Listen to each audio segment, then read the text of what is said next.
Hi everyone, welcome to Mystic Oracle Tarot PH. My lovely subscribers, welcome sa walang sawang pag-support nyo sa akin. And also new viewers, welcome as well. If you happen to stumble this channel, ibig sabihin po you are meant to be here. Please help me, new viewers, if kung pwede lang po makiusap ako to help me build my channel up by subscribing. And if you know someone, also everyone, if you know someone can resonate this message, please comment down below, like, don't forget to hype. And also, if you know someone that can resonate this message, share it po para naman manon din ang yung channel ko po, because I really needed all your support po to build it back again, my channel. And also po, I have sa mga previous na mga video ko po, no, nagsasabi po ako na if you feel like it's like I want you to vote everyone, okay? Whatever is the highest vote, I will do that one. So, like I said in my previous in my channel, kung if gusto nyo tong klase na reading, please vote. If gusto nyo mag-reading if you want me to do readings yung sa 12 zodiac signs, then yes, I will do that, because that was my previous channel, was actually that 12 zodiac sign. So whoever is the highest score, please vote and I will do that one. Okay? Okay, let's take a look. This is just a general reading po. Hindi na talaga lahat makaresonate. Leave it behind kung hindi po kayo makaresonate, okay? Kasi yung message po hindi pa para sa inyo. Okay, but I feel like this energy, maraming makaka-resonate na po nito. Yun yung energy right away. Nagahip ko, hagip ko na energy sa inyo. Meron tayong Queen of Wands.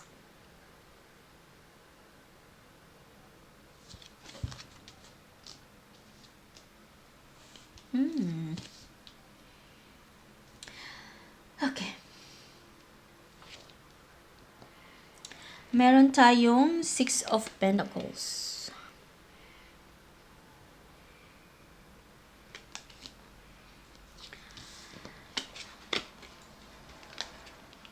Meron tayong Six of Wands. Oh, wow. Oh, wow. 6. I wonder if that 6 is, if it's something to do with this reading. It could be 6 hours, it could be 6 days, it could be 6 months. It's something to do with 6. I feel like number 6 is a strong number in this reading. Okay. Meron tayong strength. Okay. Parang may nag-advise sa iyo. Okay? May nag-advise sa inyo. Hindi pa to klaro ha. Ang nakita ko lang dito na energy is, itong advice na na-receive mo, no, nakuha mo, nakinig ka. It's an older na person. Older pa sa'yo.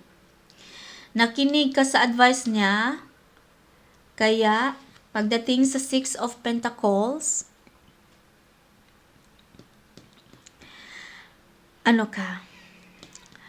may parating na abundance sa iyo. Whatever is this abundance, we will clarify this in a minute, okay?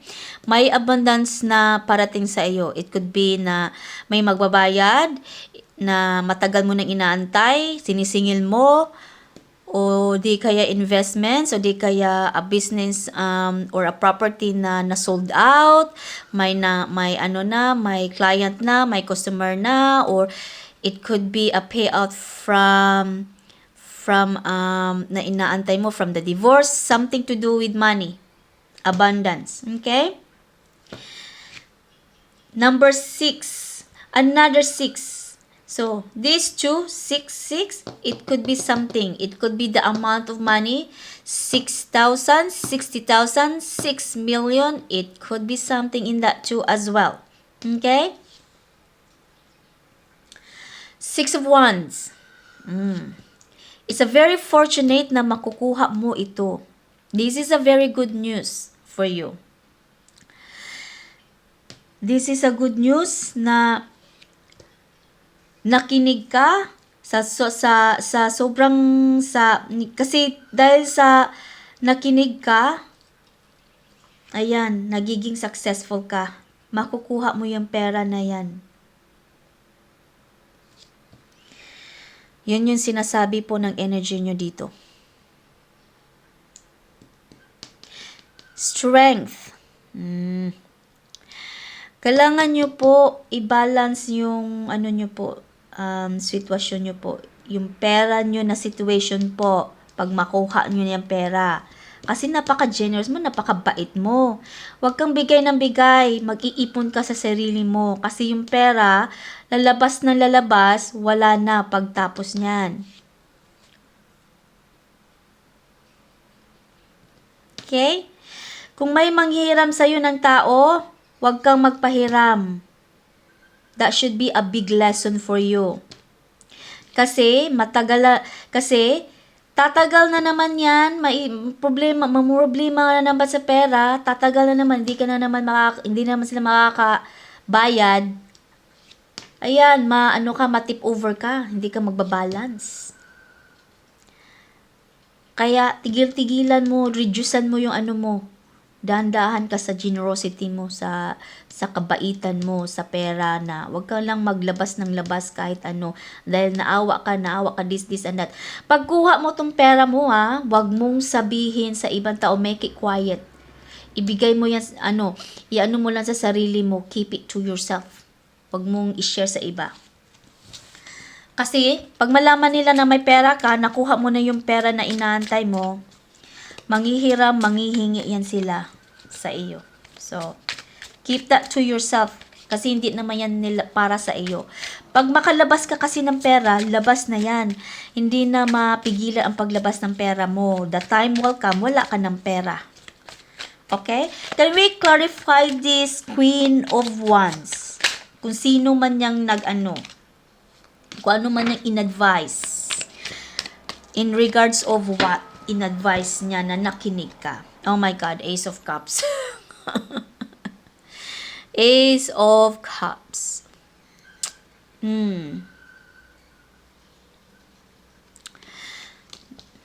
Naawa sa iyo yung tao na yan, yung nag-advise, naawa sa iyo.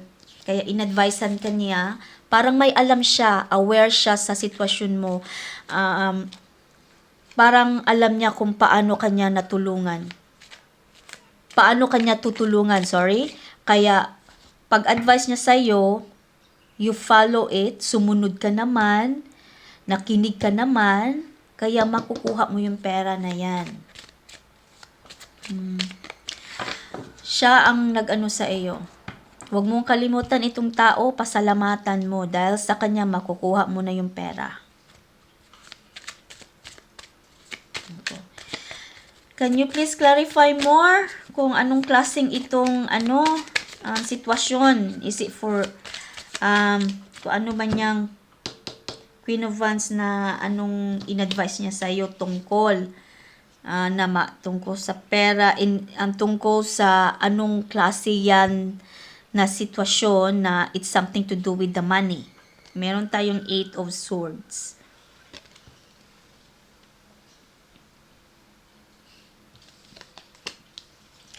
A project. Parang either project or relationship to. Na parang nag-breakdown. Kung relationship to, nag-breakdown. Kung married ka, divorce ka or something like that, may makukuha ka. Ito na siguro itong share na makukuha mo, inheritance sa sa divorce mo.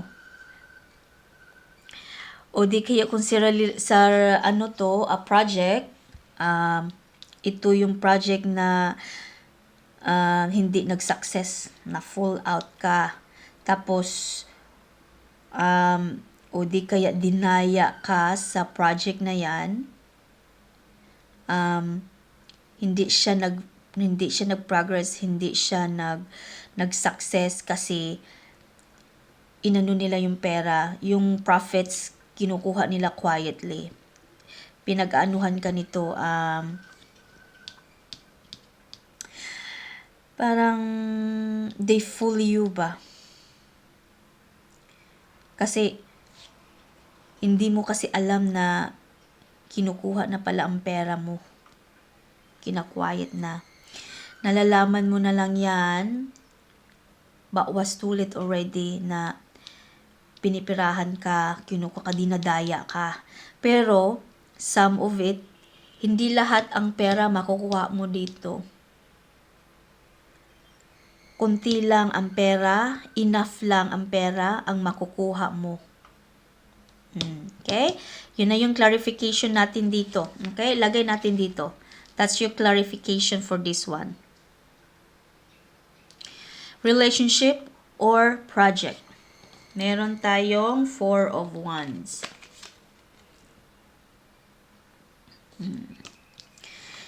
Grabe pala ang ano mo nito, no? You really fought hard. You fought hard na makuha mo yung pera. You fought hard your justice. Na ano, nung nalaman mo agad, na pinipirahan ka, sabi nila wala na ay yung ano mo, ang yung negosyo mo. I think something to, parang feel ko negosyo to. Wala na, hindi nag-success kasi kinukuha nilang pera eh, pinipirahan ka lang. Inano ka, they fool you, pinaglalaruan ka lang nila.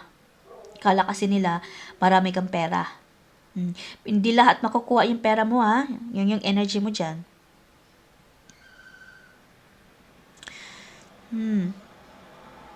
Makukuha mo talaga siya.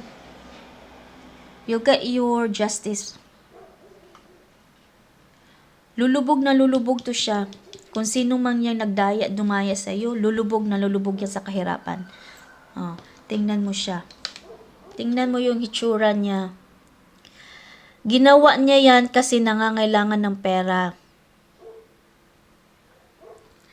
Nangangailangan siya ng pera eh. Pero, ang justice naman, bad karma ang makuha niya. Lulubog na lulubog siya. Yun yung sinasabi ng energy dyan. Ikaw naman, even though nga kunti lang makuha mo, mafe-feel mo rin ang saya. Mafe-feel mo rin na at least may nakuha ka. At least may nabawi ka ng enough. Hayaan mo na lang yung iba. Yung parang yan ang energy mo. Yun yung sinasabi sa sarili mo. At least nakabigay ka ng justice, nakuha mo some of your money. Okay? The Moon. Minsan pa nga naaawa ka pa, tumigil ka. Naaawa ka pa sa tao na yan when you found out nga naghirap nga kailangan pera. Pero tingnan mo naman ha, isipin mo din na dapat nag-ask siya ng permission sa iyo na kung kailangan siya ng pera, nanghingi sana siya, magsabi siya doon na, pwede hiramin ko muna ito yung pera kasi nagka-aberya ako, blah blah blah this, blah blah blah that. Siyempre,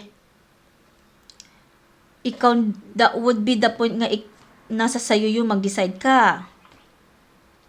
Huwag ka nang maawa kasi niloloko ka. Okay? Huwag ka nang dyan. Hayaan mo siya dyan. They will get their price. Kakarmahin sila sa ginawa niya sa iyo. Okay. Meron tayong the Empress. Ikaw to eh. Ikaw to parang babae. Parang babae ang energy nito. Mas feminine. Most of you is feminine. Feminine yung energy na ikaw yung niloloko. Ikaw yung makaka-receive ng kung sa relationship to na mag-fall apart, no? Nag-breakdown na. Divorce papers, may inheritance. Babae. Babae siya. Ang ganda ng energy nyo, everyone. Whoever naka-resonate ito, ang ganda ng energy nyo. Kasi, diretso-diretso yung reading ko. Parang, pinapasabi sa akin na prangkahin mo talaga yung sabihin mo totoo, straight to the point. Yung energy mo. Meron tayong 9 of Wands.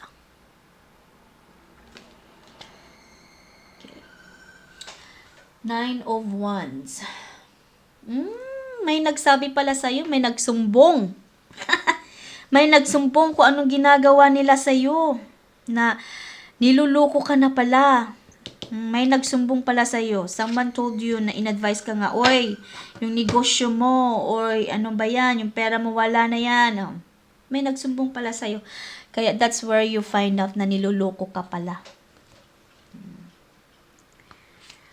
Meron tayong Queen of Cups.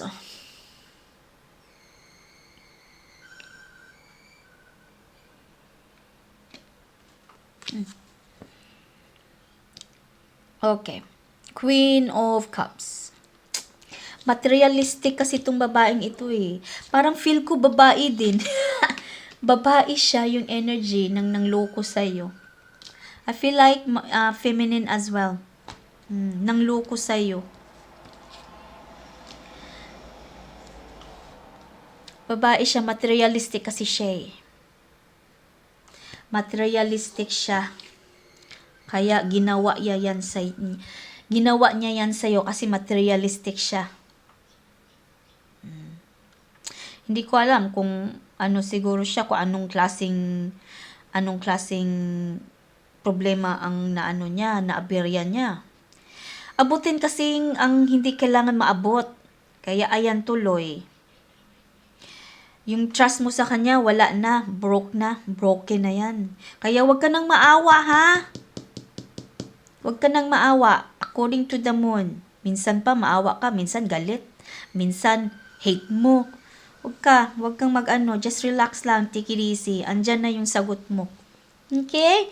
That's all I have for you today, and I hope that anyone can resonate this message. If so, comment down below, and I hope that everyone will share my video. Everyone new, especially new viewers, hopefully will help me build my channel up as well. And yeah, and I hope I will see you in my next reading. Bye for now, everyone.